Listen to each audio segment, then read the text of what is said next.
Criminologist Professor Kholofelo Rakubu and political analyst Professor André Duvenhage join us now to have this discussion of today's testimony. A very good evening to both of you, Profs. Thank you so much for your time and for joining us today. So we're talking about Advocate Kemi Behari, the suspended head of legal with the Ekurhuleni city, and just his appearance today. Maybe let's start with you, Prof. Rakubu, with regards to some of the allegations that were already made against him throughout some of the proceedings at the Madlanga Commission. What is your take with him as a witness now having to come in and answer to some of these allegations? Good evening to everyone, including the Prof there.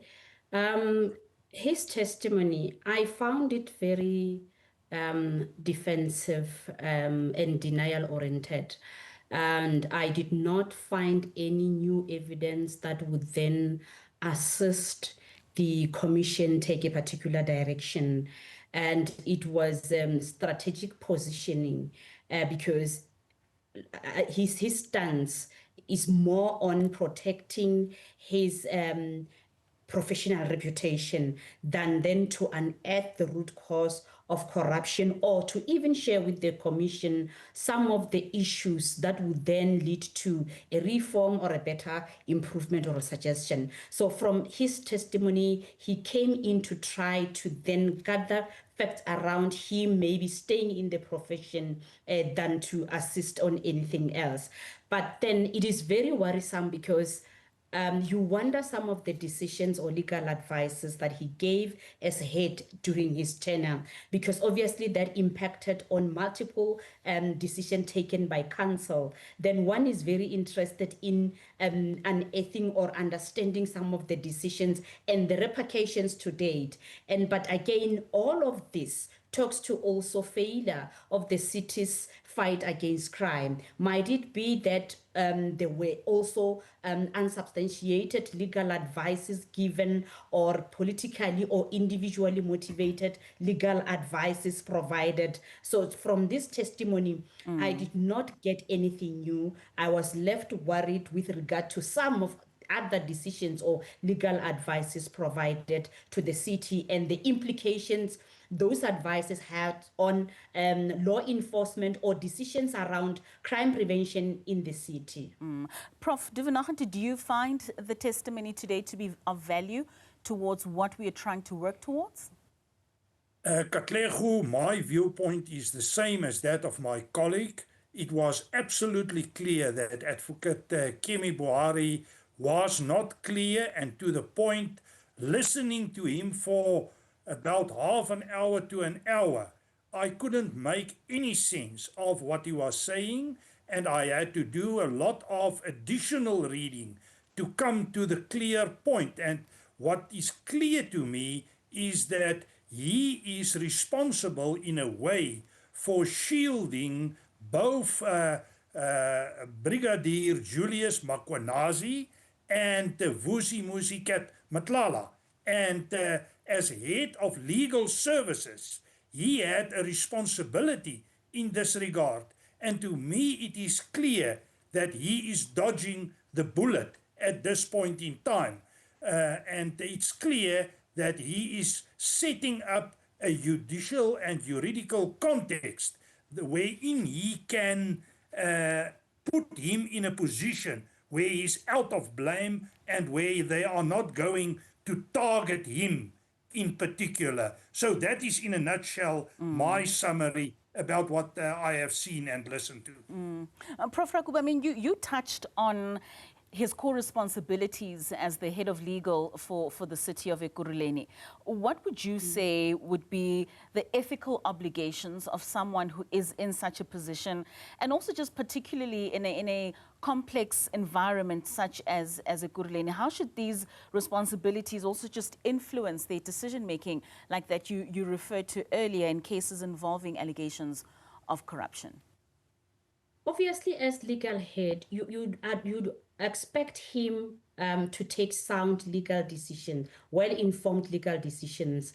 We look into some of the legal advices he provided around suspensions, which are now very embarrassing from a legal, to be given by a lawyer, for example, or from a legal head. And you wish such a person to uphold institutional integrity. If he upholded institutional integrity and delivered as per expected, we wouldn't be talking about the overstepping and the power struggles that emanate, or even the infiltration or politically or individually motivated legal advisors. Certain individuals were supposed to or should not even have been in the city. Appointments as well. He even provided legal advices pertaining to certain appointments. I don't think in the presence of a legal advisor, there would have been rejection of the vetting processes, for example, or uplifting of certain suspension, for example.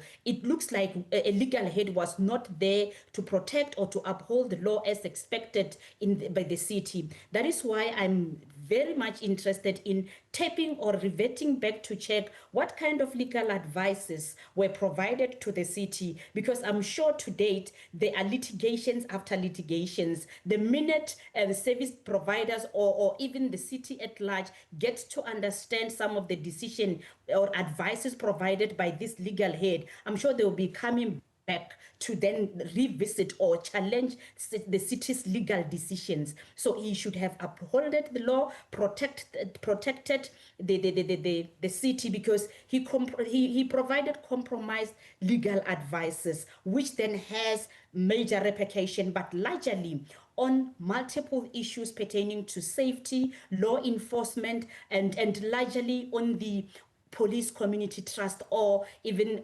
community trust per se. So it impacted on the service delivery at large. It will take quite some time for the city to recover, because from this and from all this testimony, where South Africans had expected him to at least redeem himself and try to bring a different understanding to some of the decisions provided, some of the queries. He was even discussing suspensions with people he was not supposed to be discussing legal matters with, to show how infiltrated he was. Then you wonder, to what extent has he compromised the city? A lot took place, and it's going to take quite some time to even redeem the city.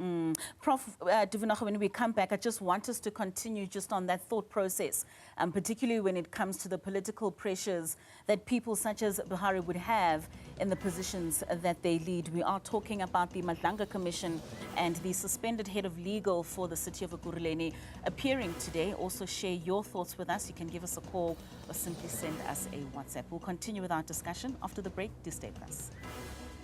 Welcome back. We are discussing what came out of the Madlanga Commission today. We saw the suspended City of Ekurhuleni's head of legal, Advocate Kemi Behari, being questioned by some of those commissioners with regards to his relationship with the suspended Deputy Chief of EMPD, Julius Mkhwanazi. You can give us a call on 010-594-6010 or send us a WhatsApp message on 072-110-5584 to also join in on this discussion. We continue our discussion with our experts this evening. So, Prof. Duvenhage, we were speaking earlier, and Prof. Rakubu was talking about how compromised legal advice seems to have come from Advocate Behari. In your view, what are the political pressures and the challenges that are often faced by legal officials, such as Advocate Behari, especially when dealing with politically sensitive cases that do involve either municipal officers or even senior police officers? Katlego, if we look at the job of the legal head of a metro, or for that matter, any other local or other structure, your job is to keep the specific institution within the framework of the Constitution and related legislation. Now, clearly, this was not the case with regard to Ekurhuleni. And my understanding of what is going on there is what I referred to earlier, also in my research, as the mafia state configuration. What is happening is that you create a parallel type of structure where you have a number of individuals with corrupt relations. They are working together and they are in a systemic way undermining decision-making within this institution. So there's no doubt that Advocate Kemi Behari couldn't know of this, or maybe he is part of that structure, which is highly likely. And it will be interesting to see coming question time what will happen there, because clearly there was decisions made. I think the vehicles of Vusi Musicat Matlala, that was a so-called gift to Ekurhuleni, was a problem because they belong to Vusi Kat Makalala, and his people misuse this within the context of the police activity within Ekurhuleni. So I think you need to understand this, the pressure on legal people within the context of a corrupt state is close to impossible. It's a very, very difficult position, and as we have seen, even to be associated with the Mashlanga Commission, you can end up dead directly or indirectly, and we have seen that over the past week happening. So it's a very dangerous type of situation. So, Prof. Rakubu, speaking of that very dangerous type of situation and how sometimes we see how some of these officials are finding themselves in these situations, and this is in relation to the Deputy EMPD Chief, Julius Mkhwanazi, that was suspended in February of 2023. This is with regards to fitting those blue lights allegedly to the cars of Vusimuzi Matlala. A Colonel Erasmus was then heading up that investigation, and in May of the very same year approaches Advocate Behari in saying that they need to extend Mkhwanazi's suspension, of which then Behari returns and comes back and says, but there are evidentiary gaps within this investigation. And we heard there the commissioner questioning Behari about his admission to that significant gaps within the evidence that was presented. How does this reflect on the integrity of legal processes and just the role of legal officials in ensuring accountability?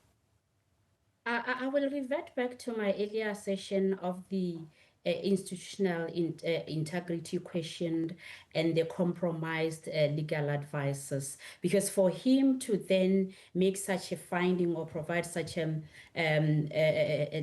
advice talks to what Prof has just mentioned. It is very difficult to take sound decision under so much immense political pressure. And mind you, to even come in to become a legal head, you must understand that politics played a major role for you to remain there. And for you to sustain or remain there or be protected, some of the decisions should be compromised to an extent that they are legally unsound. So it explains what Prof has just mentioned, that it is very difficult. And it talks to governance issues in general, governance matters in general within cities. Who then has the powers to instruct or even take up decisions, the manner in which appointments are made. When are we going to take sound decision under so much immense pressure? I guess from all this, then the Madanga Commission can then recommend or relook into the reforms, because we are now in an era where we understand that certain things can never work. There's urgent need for reforms. There's urgent need for independent oversight bodies that will then have powers and be able to take up or even protect all these institutions, because they are highly compromised. But then how will then the city revive itself from all of this? Reintrospection, I normally call it what we call an overhaul. Besides an overhaul, this is an era where then they should then revisit processes and multiple aspects, processes, mechanisms, and policies that then led to where we are today. How do you then appoint a legal head? Who is involved in the appointment? How do we maintain their, how will they protect the integrity of the space they're supposed to function in? Who's not supposed to be involved in the appointment processes, so that we do not find ourselves in the very same situation we were in. It's difficult to rule in that state. It's difficult to even provide sound legal advices.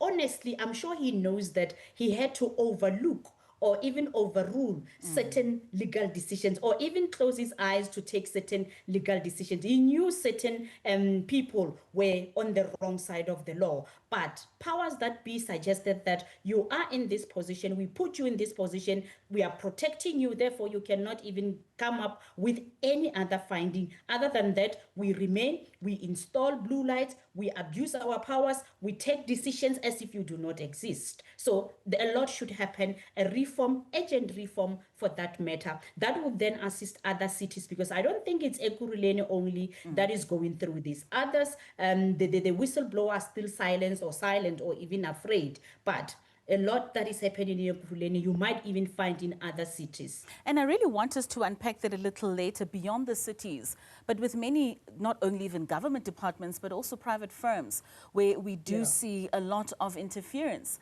that certainly does inculcate and also affect many of the operations that take place. Let's go to our caller who's on the line. We've got Mulantwa out in Kempton Park. A very good evening to you. What are your thoughts tonight? Hi, good evening, Katlego. How are you? Good, thanks, and you, Mulantwa. What are your thoughts today?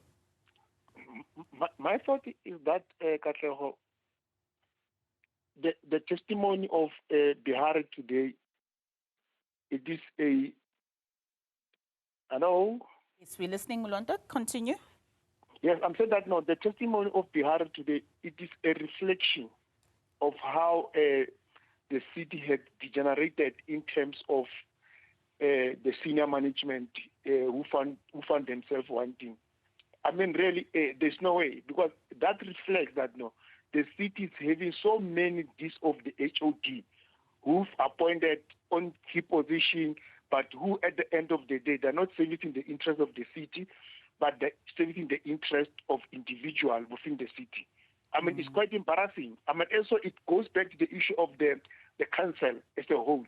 That what is the role of the councillors in making that these HOD who are throwing a lot of salary from the city that are taken to accountability in terms of their responsibility, etc. It's quite embarrassing. So Behari is totally lying, His answers are evasive. He can't answer the question. When you answer the question, you go to another item. It's very embarrassing. The credibility of the city is compromised because this guy is a very important guy in terms of legal advice and legal compliance of the city. But it's clearly embarrassing. His credibility is in question because he has failed to take to protect the integrity and of the institution, the image at all. Right. Thank you so much, Mulantwa. We certainly do appreciate your views this evening. You can also give us a call and join in on this conversation. Let's go for a quick ad break. We'll be back with more after this. Welcome back. We are still continuing with our discussion of what came out of the Madlanga Commission today. We do have our criminologist, Professor Kholofelo Rakubu, and political analyst, Professor André Duvenhage. You can also join us on this conversation. Give us a call on 010-594-6010, or you can send us a WhatsApp to 072-110-5584. So, Professor Duvenhage, we heard from Mulantwa saying that this testimony really is a reflection of a city that's degenerating and how the HOD seemingly also not servicing the people but also their own interests.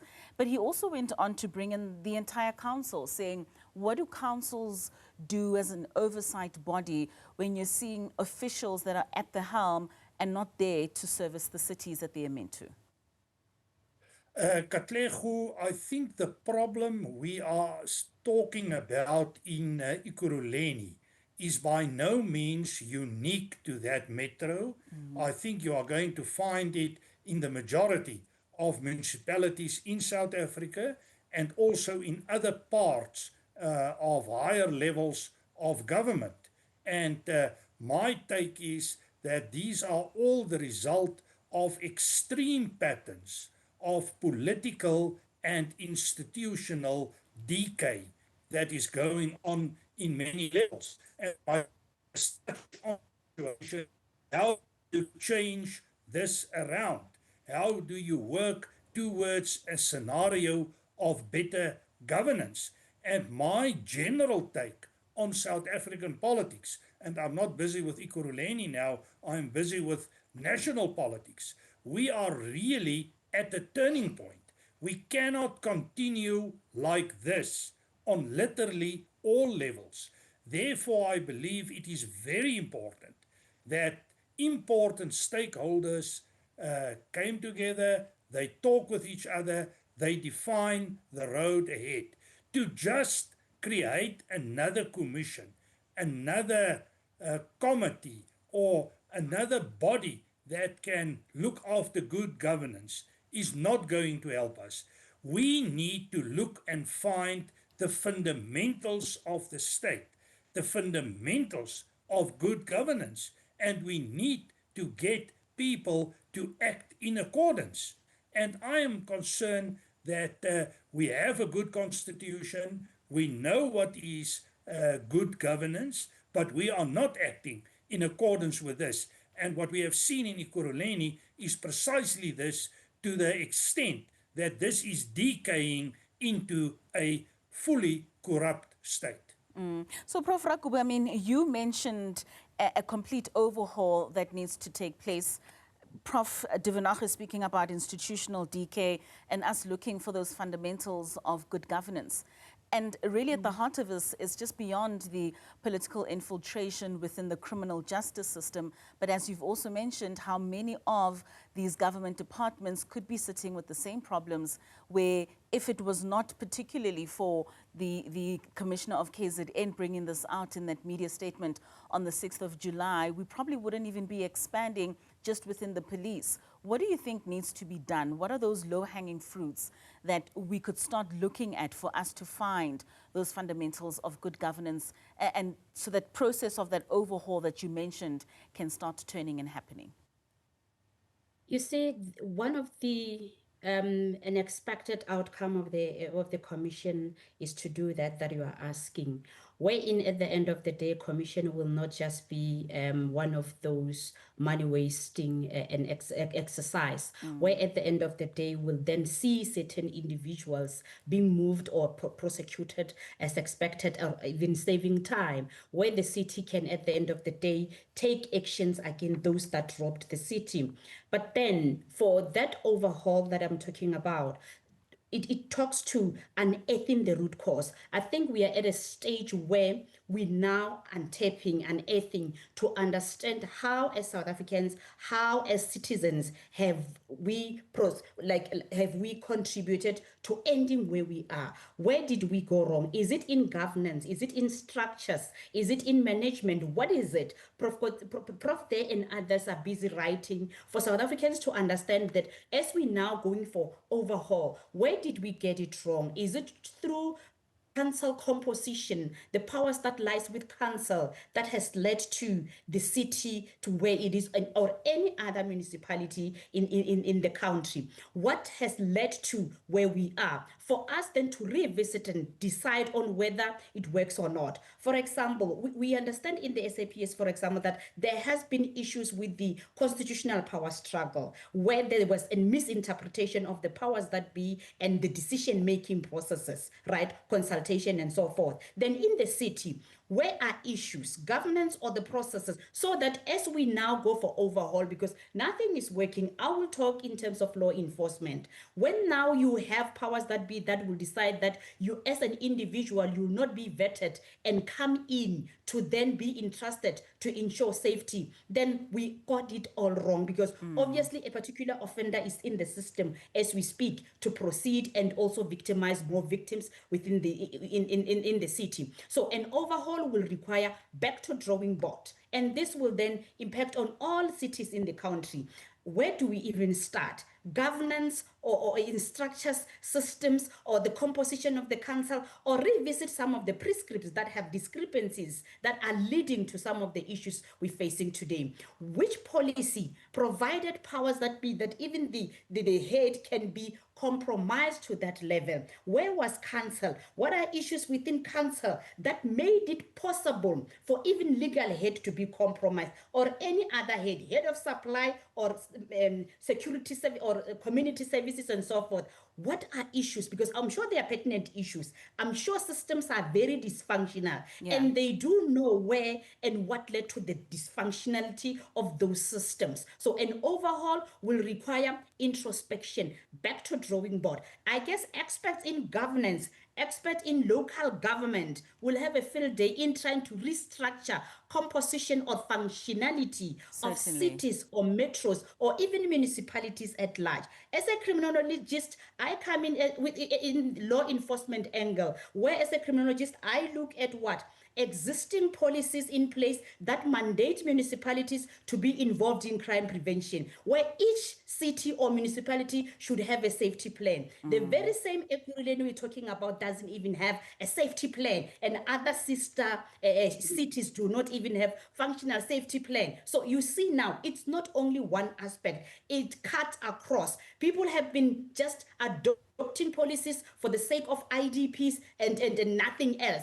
But then they make promises of safety and don't even deliver. But we do not even have mechanisms in place to revert back to the city to say, you promised us this kind of safety. Where are functional CCTVs? Where is training? Where is this? Where is that? There's none. But the heads there, law enforcers keep getting their salaries. It's business as usual. Crime keep evolving. Crime keeps on flourishing. We then adopt the very same policies that have loopholes, and it's not even very particular when it comes to repercussion. As a municipality, when you don't deliver as expected, what then happens? We wouldn't be talking about a legal head that takes decisions that are very flawed.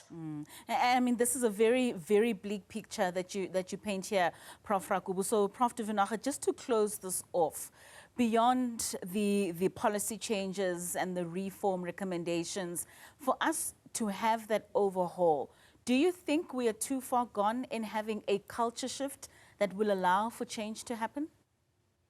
Yes, I think we can still bring about important changes. But the starting point for me is to understand democracy correctly. We are always seeing the question of rights, not responsibilities, when it comes to democracy.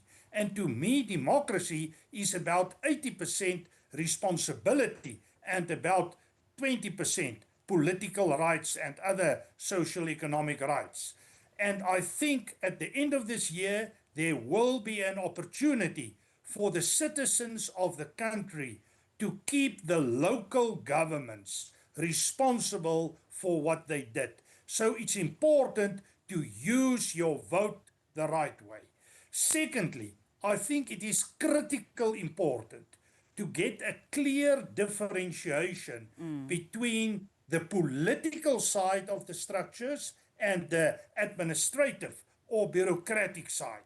And this is bringing me to things like transformation and cadre deployment. And there's no doubt that cadre deployment in many ways are part of the bigger problem we have at the moment. So I think we need to revisit our basic policy strategies and also the way we implement it.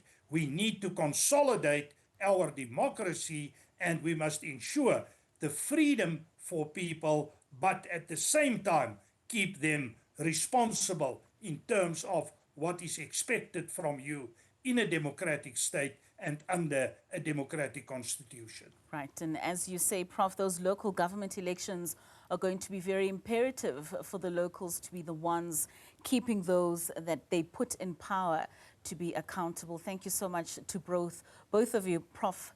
Duvenhage as well as Prof. Rakubu, for joining us this evening and giving us your analysis. It certainly is appreciated.